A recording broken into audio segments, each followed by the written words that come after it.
Bonjour et bienvenue sur Skills TechNet. Mon nom est Rodrigue Diaki. Nous allons vous présenter aujourd'hui l'installation de Windows Server 2012 R2.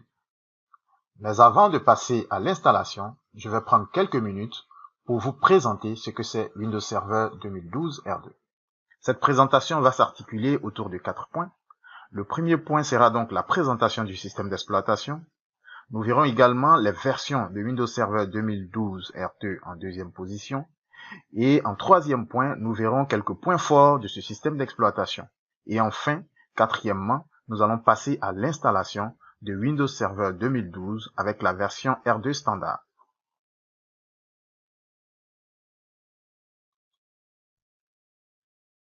Windows Server 2012 R2 succède directement à Windows Server 2012, qui est la première version de ce système d'exploitation.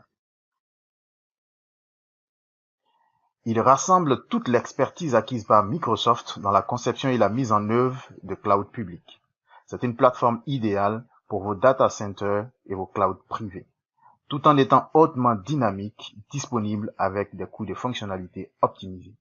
Avec Windows Server 2012 R2, les entreprises et les hébergeurs peuvent tirer tous les avantages d'une infrastructure cloud qui est à la fois évolutive, dynamique et multitenante.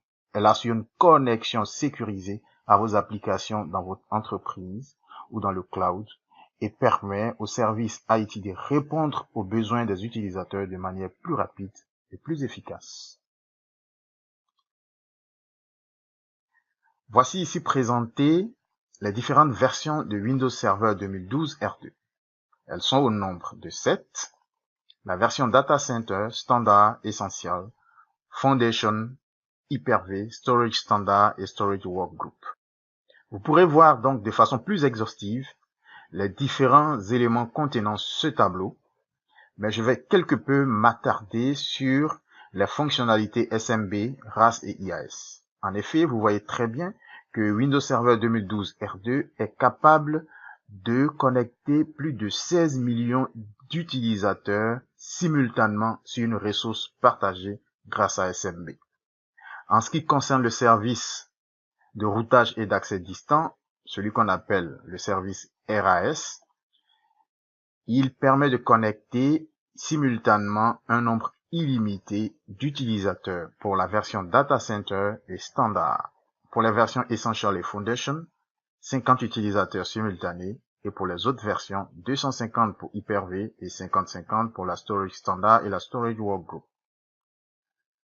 En ce qui concerne la fonctionnalité IAS, qui est donc le protocole qui permet aux utilisateurs n'étant pas ou alors ne faisant pas partie du réseau d'accéder aux ressources du réseau, là nous voyons que la Data Center et la Standard se taillent la part du lion et sont capables de connecter simultanément plus de 2 millions d'utilisateurs à une ressource partagée. Pour les autres versions, le nombre tourne autour de 50 pour la version Essential, 10 pour la Foundation, et 50 pour Hyper-V, Storage Standard et Storage Workgroup. En ce qui concerne la mémoire RAM minimale, l'espace disque et le processeur, vous aurez donc le temps de visualiser ce tableau sur le site internet de Skills TechNet. Alors, nous allons voir maintenant quelques points forts de Windows Server 2012 R2. En effet, Windows Server 2012 R2 est une plateforme de virtualisation complète qui offre un environnement totalement isolé, multitenant avec des outils permettant de fournir des services à la demande. La performance et la montée en charge de vos applications a été améliorée avec un environnement qui s'adapte à vos besoins pour garantir une utilisation optimale de vos ressources. Pour la connexion aux services dans le cloud, la gestion d'identité et la plateforme de développement ont été uniformisées pour une connexion en toute sécurité à travers votre infrastructure sur site ou dans le cloud. Les développeurs peuvent désormais développer librement en local ou dans le cloud avec un ensemble d'outils et de frameworks communs leur permettant de construire des applications hybrides. Windows Server 2012 offre également une infrastructure évolutive et flexible.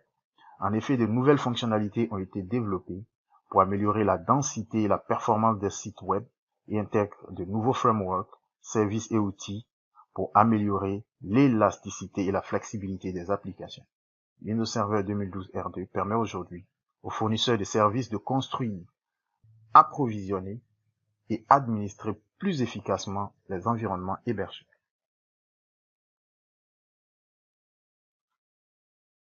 Enfin, nous allons passer au point qui va nous permettre d'installer de façon pratique le système d'exploitation.